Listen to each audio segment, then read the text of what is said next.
My name is Lisa Whitmore. I'm 32 years old, and once again, I wasn't invited.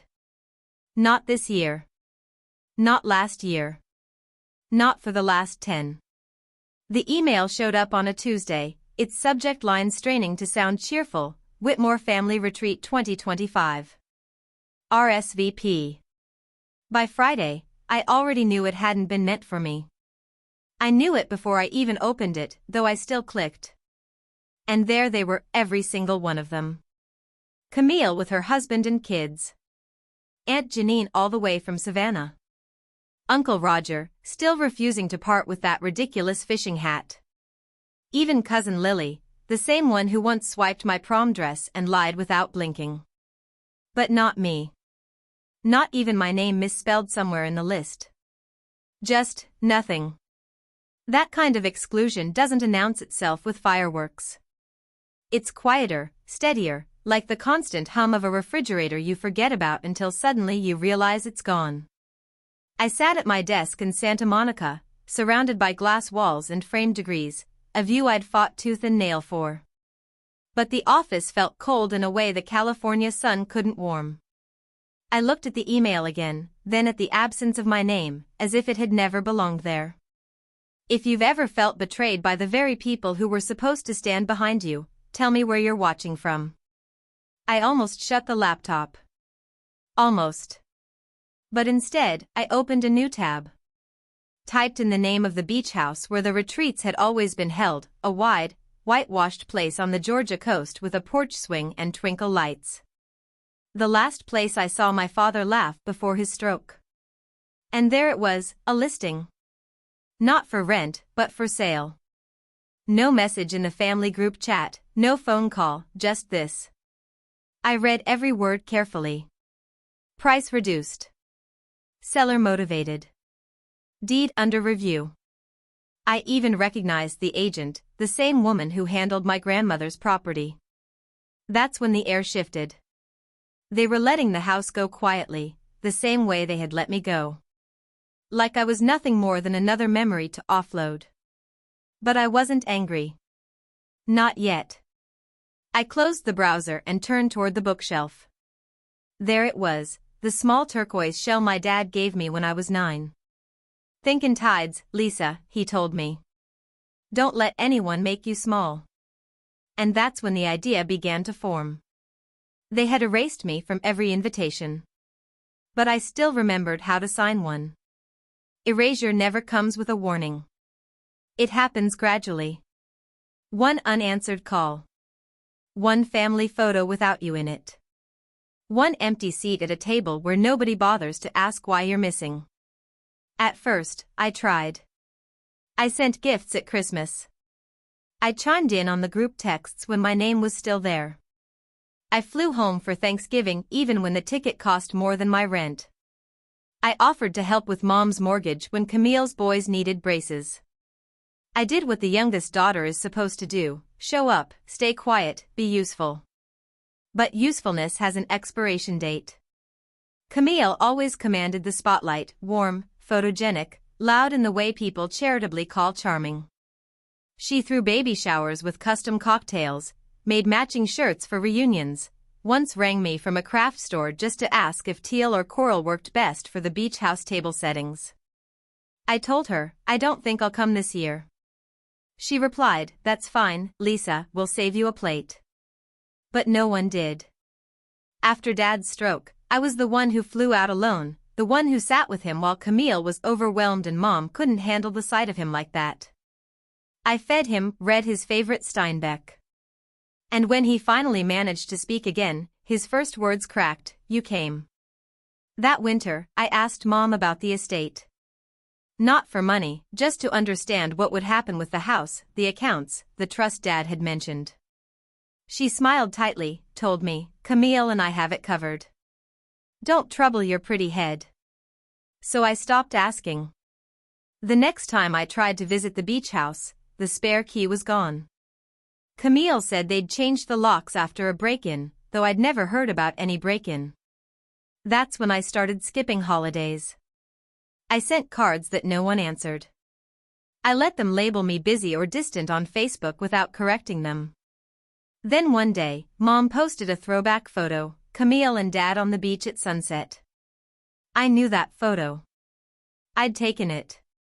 I was standing right there, just out of frame. She cropped me out. That was the year I stopped sending gifts. But I didn't stop paying attention. Savannah, my old neighbor who now works as a paralegal, kept me looped in, quietly forwarding screenshots and email chains where my name had been deleted. They think you disappeared, she told me. But really, you've just been listening. And she was right. I hadn't vanished. I was waiting. Because the people who erase you fastest are often the ones most afraid of your return. I didn't buy the house for revenge. I bought it because I was done pretending my absence was some oversight. The listing had been up for 13 days, no big announcement, no word in the group chat. Just a quiet little link in a real estate newsletter I nearly deleted. And it wasn't even listed under the Whitmore name anymore. An LLC held the deed, something Camille had probably arranged after Dad passed. A clean shell company. But I recognized the tactic. I lived in corporate strategy. I'd seen that maneuver 100 times. I wasn't furious. I was focused. I printed the documents, phoned a friend in property law, scheduled a call with Savannah that night. She ran a title search in minutes and found something we didn't expect, a fallback clause in Dad's original trust. If the estate went delinquent, unpaid taxes, lapsed insurance, non-disclosure, the secondary beneficiary, me, had full claim to the title. The taxes had lapsed. So had the insurance. It wasn't malice, just negligence. Carelessness. They probably assumed the house could sit half-used, half-claimed until they got around to deciding. But Dad had built a back door.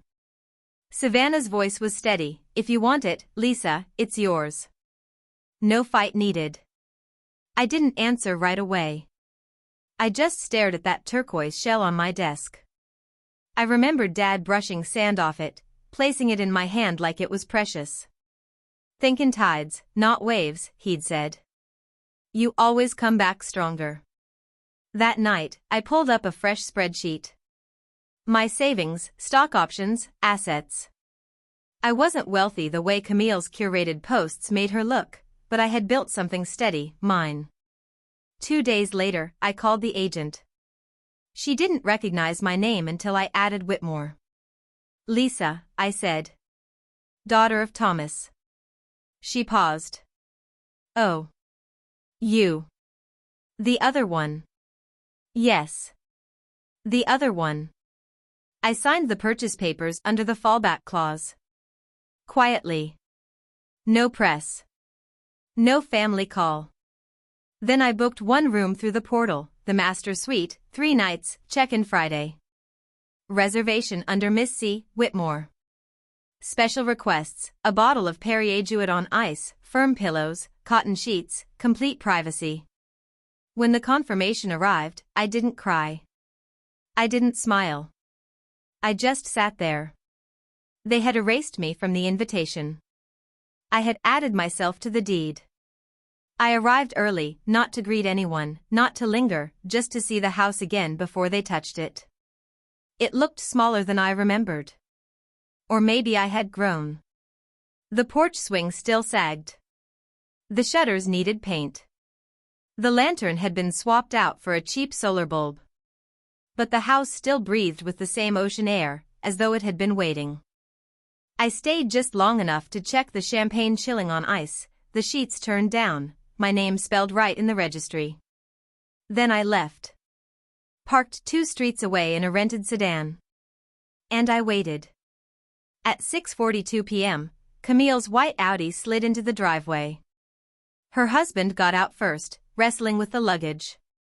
The kids tumbled out next, already bickering. And finally Camille stepped out, last as always, sunglasses perched high like a crown.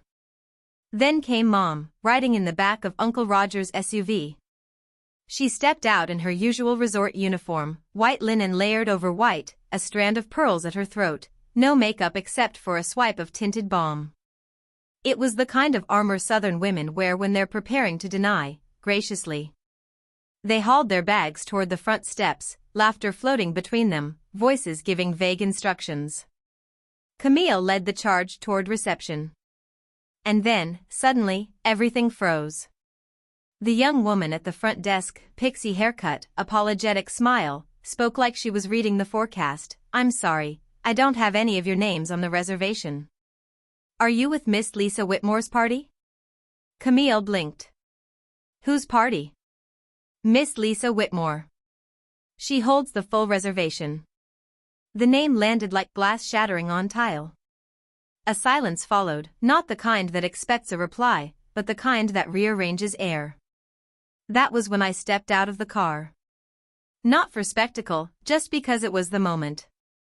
My heels echoed softly against the tile as I walked in, steady and deliberate. I didn't look at Camille. I didn't need to. "I can clarify," I told the clerk. "I'm Miss Whitmore. The deed closed 2 weeks ago." Camille's head turned, her face pulled tight. "You bought the house?" "Yes." Mom's voice was low, almost fragile. "But why would you do that?" I met her eyes, not cold, not furious, just finished. "Because I was never invited. But I was never gone." Camille stiffened, arms rigid at her sides. "You think this is funny? Hijacking our family trip to prove a point?" "No," I answered evenly. "It doesn't prove. It settles." I slid my ID to the clerk. "Anyone not on my guest list can be escorted off the property. Kindly, though, they're still family." The clerk hesitated, then nodded. Behind me, the silence stretched. Camille, Mom, Uncle Roger, none of them spoke. The silence itself did the work. Let them explain it to each other. Let them say my name out loud. They left the desk in silence. No shouting. No slamming doors. Just stiff shoulders and wordless air trailing behind them like smoke. I didn't follow. I didn't need to. They knew now. That was enough. Or so I thought.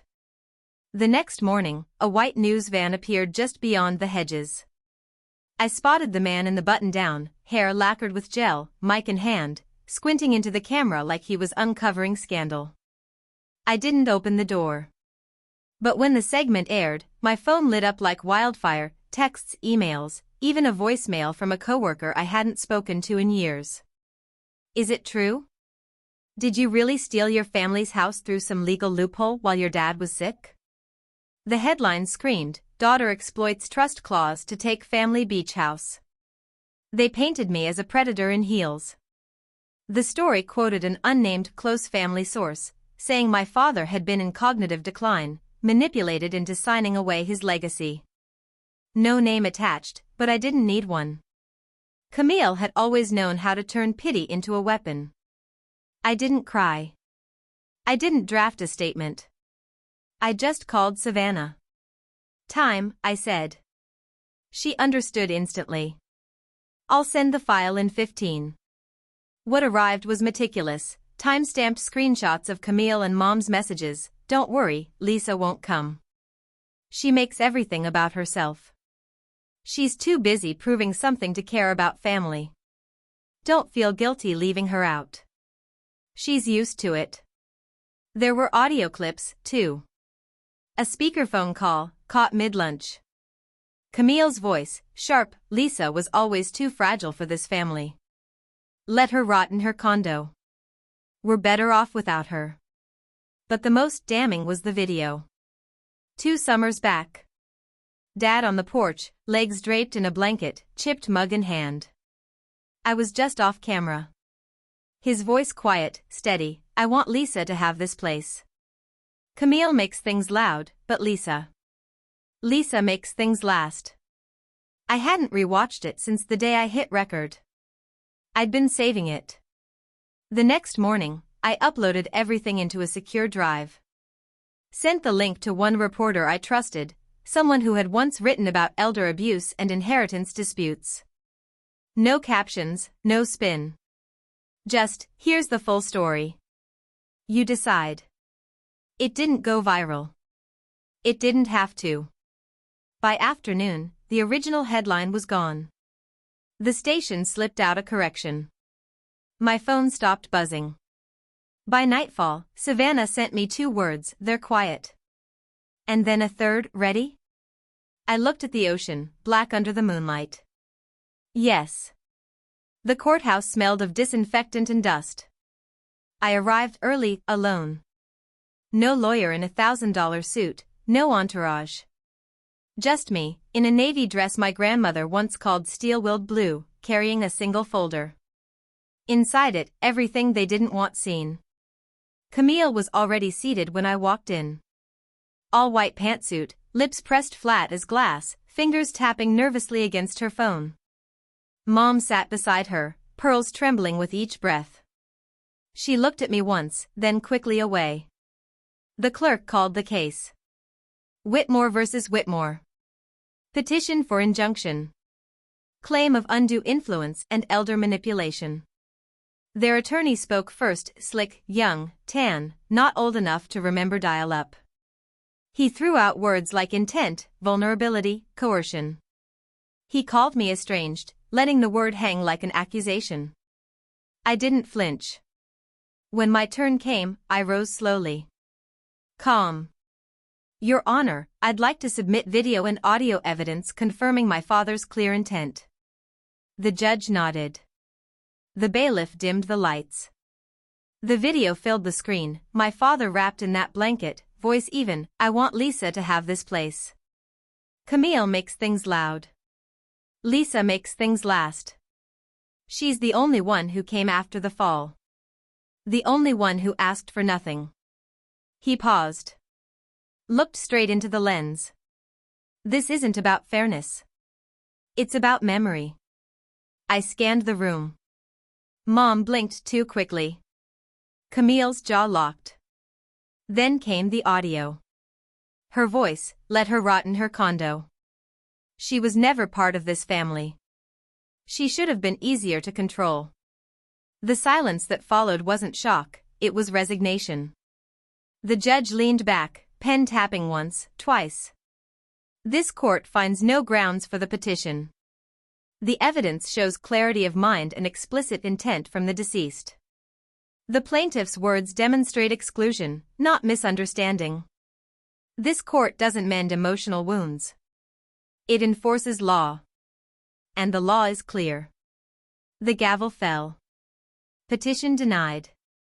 Camille shot up, fists clenched, but stayed rooted. Mom remained seated, pearls trembling, eyes dry. I gathered my folder and walked out without looking back. Reporters swarmed on the steps. One mic pushed forward. "Do you have anything to say to your family?" I paused, long enough. No. I already did. I just used quieter words. And I kept walking.